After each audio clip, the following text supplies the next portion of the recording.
This film has been in development for a long time, since 1985 actually. Well, the idea. If you haven't seen my other Disney videos, basically the famous directors are John Musker and Ron Clements, who had done movies like Little Mermaid, Aladdin, and Hercules, always wanted to do an idea of Treasure Island, but in space. Though none of the studios exactly liked the idea very much. They had to prove themselves by directing very successful films, and once after Hercules was done filming, they're like, okay, try this film out, we'll see how it goes. And they had a whole team of animators and writers design a unique-looking film that keeps an old-timey feel of a ship, but the ship happens to be a little sci-fi. It ambitiously mixed in 2D animation with a lot of CGI, which they have been doing for a while, but this one really has characters who are half traditional and half CGI at the same time, and some characters that are completely CGI. And honestly, you can see this film as a half CGI, half traditional animated film because that's how much there is in total. The mixing actually works very well and keeps a old-style look as well as a new sci-fi look, so it mixes old and new, which I actually think is a really cool look. Some people might not like seeing a ship flying through space and think that's kind of weird, but you know what? I like it. It's mixing in two different types of genres, and I think it works pretty well. However, I guess audiences at the time did not think so, as this was a really big bomb when it came out. It was very expensive to make, and not a lot of people saw it. I think it broke even with VHS and DVD sales, but that was not enough to say that 2D animation was dying, even if, well, this is half CGI. The other thing that mostly has to do with the terrible marketing of this film, I remember seeing an ad on a DVD for this film and thinking it didn't look good because it was just marketed terribly. It's just like, here's a kid, he's flying, and he says, woo! And then there's a moon, and he says, Treasure Planet! It's like, what? I didn't get it. I thought it was like a weird tech demo. Not as good advertisement as Lilo and Stitch had, but you know, the film ended up being pretty good, even if no one saw it at the time. Since then, the film has gained a cult following like a lot of the other experimental age Disney films, and for good reason. Treasure Planet is a Disney film that you won't see very often. It's incredibly unique, not just in design, but in story structure and characters. It is a visually very appealing film, and I really like the idea of combining 2D and 3D animation this tightly. If this is done even closer today, with 3D animation looking as close to 2D as it can, I think this could work even better nowadays. It sucks that 2D animation died, because it does some great things that 3D animation just can't do. So I say I recommend this film. Well, let me explain why I recommend it to you people who haven't seen it yet, which is a lot of people apparently. As I mentioned before, this is a loose adaptation of the classic novel Treasure Island, but it's set in space. It's about a kid who's an angsty teen, and he finds a treasure map from this guy who's hiding it, and he dies. Turns out this is a map that pirates have been hunting after. The reason why they want this map is because it leads to a mythical planet known as Treasure Planet, which is a planet that old pirates stole a bunch of stuff and hid it all in one area. So it's like One Piece, basically, but in space. Except it predates it, because it's based on a book that had the exact same plot.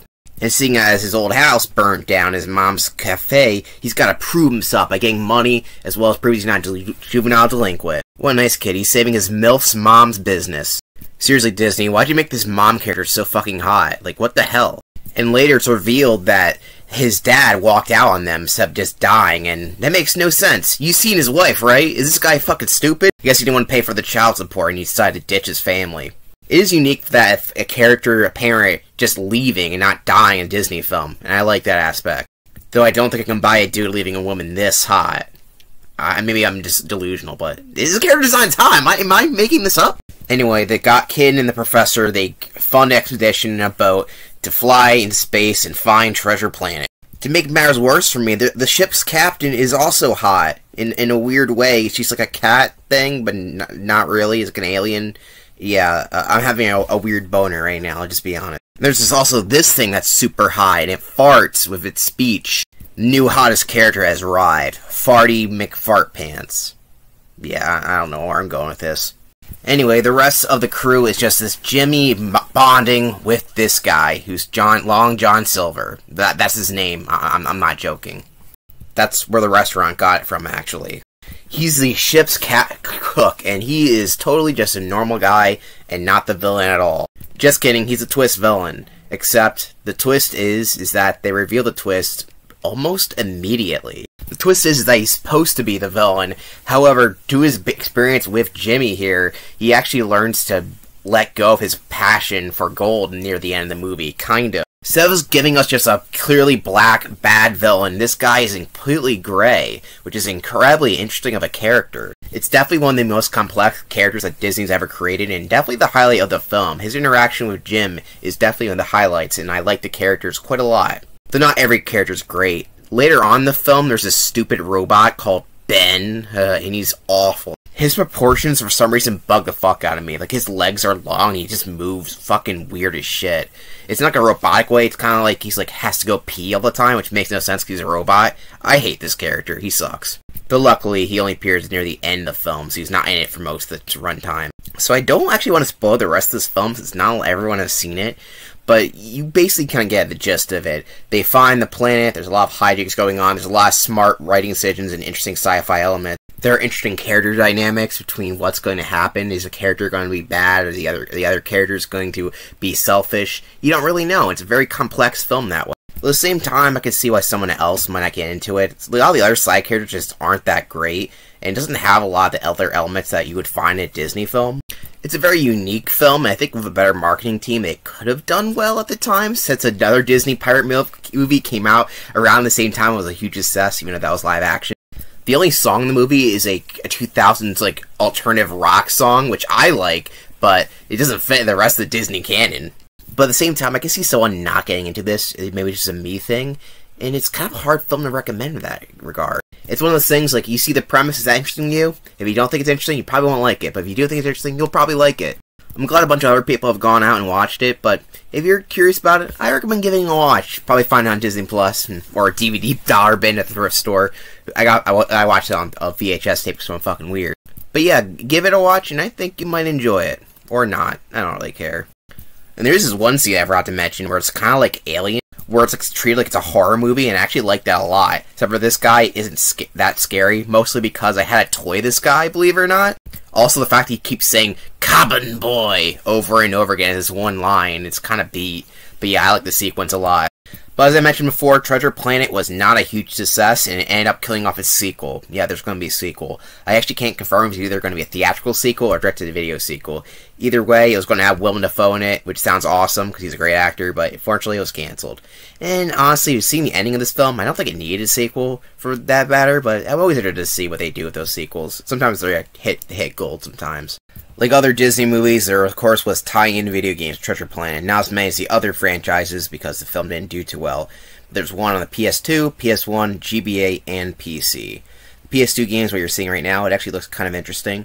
And what's interesting enough about these early Disney tie-ins is that they seem to only be on Sony consoles, which is kind of strange. You think they would want to broaden their horizons there. But yeah, for some reason these 2000s films are only on PlayStation 1 and 2. Don't ask me why. Also, Kingdom Hearts was exclusive at this time, so maybe they just had a deal with Sony. The world may never know. Here's the PS1 version of the game. You can obviously tell it's nowhere near as good looking. In fact, for a PS1 game, this doesn't look very good, especially for a game that came out this late in the PS1's lifespan. It's strange how many PS1 games are coming out still in 2003, especially since its rivals were basically dead in the water at that point. But yeah, I guess people are still buying PS1 games, and Treasure Planet was one of them. And you want a more de-evolved port, you got the GBA one, which is actually, I own this one. Yay! And much like the Atlantis game, which I also own, it's nothing special. It is better than Atlantis. Basically, it's a top-down overview game, and yeah, you just go around doing stuff. It doesn't look too bad, but it's nothing special. The PS2 game, for what I've seen, looks like it's the best one. But who knows, maybe I just need to play this game more. If that's true, let me know if you love Treasure Planet on GBA, of all things. In the film ranking, you might be surprised to see that I have Treasure Planet in the A tier.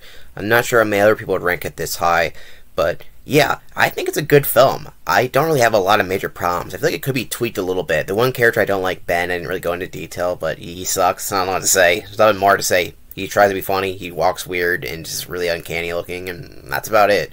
Other than that, I feel like it could have been pacing maybe could have been tweaked a little bit. I feel like a little bit of tweaks there could have made a better film. But overall, like I said, it's a solid A tier. I like the style. I like the main character and the dynamics that going on there. I enjoy watching the film. I think it's a delight to watch, and I recommend people watch it. But it's one of those films that I feel like I can see someone not liking it because they just don't get into that style, and I can understand that a little bit. People are weird these days. Do you see? I mean, never mind, I'm not going to say that. But yeah. Anyway, well, let's go on to the other rankings since I don't got much more to say left here. Had a hard time doing the villain ranking here, mostly because one of the villains is kind of not a villain, but at the same time is. See, I put John Silver in A tier. I definitely like his character not to be an S tier, but at the same time, he's not villainous enough, but he is a villain. It's like, I don't know. But yeah, at the same time, yeah. Great character, and definitely top tier twist villain, since there's a lot going on more than just, oh, it's a twist. It's revealed early on, and they do a lot with the character as a good character and a bad character, because the characters both at the same time. It's a great character. And the other pirates are bad. They're kind of just random side characters. They're not really noteworthy. The only one that is noteworthy is the spider guy. His name's Scroop. Yeah, his name's Scroop. Why is his name Scroop? They're trying to become intimidating, but his name is Scroop. He's very memorable, mostly because I had the toy. I always remember that toy I had. And yeah, that's why he goes into B tier. The reason the toy had like really weird legs, like I don't know, they couldn't get the leg right, couldn't get him to stand up right. Does anyone remember that toy? Let me know in the comment section down below. All right, the song ranking. Yes, we're back to doing some song rankings finally. This movie isn't a musical. I mentioned that. However, there is 2 songs in the movie, despite that, and despite the fact it's not a musical and there's only 2 songs, they're somehow way up at the top. Alright, let me tell you, I have a big guilty pleasure for 2000s alternative rock, which is what the 2 songs in the movie are. I don't know why, but I just love it. Something about it just takes me back. Something about that, like, angst, but, like, the little bit of hopefulness, like, yeah, I don't know what it is. Something about that really is something that really gets to me. I don't know. It gives me this certain feeling that I can't really describe, other than just saying nostalgia, but something more. I'm not sure anyone else can relate to that. And both these songs have that quality. Like I said, I didn't grow up this film, but they have that feeling. The main one, as probably most people know, is I'm Still Here, which plays during the middle. It's a little montage number. It's definitely one that highlights the film. Great song. And yeah, it just represents the character's feelings, and it's great. I actually don't even remember the credit song, which technically, I guess, played a little bit during the film, maybe? But yeah, I heard that one just now, and I was like, yeah, that's good enough to be an A tier. But yeah. Anyway, that's all I gotta say with the songs for this movie. Like I said, they're not musical numbers, and they aren't gonna be anyone else's top favorite songs, but I like the style, and I can't help saying that. Anyway, thank you for watching this video, and next time, what are we gonna talk about next time? Well, let's find out. Next time, we're gonna be talking about my brother, Brother Bear. So, see you then.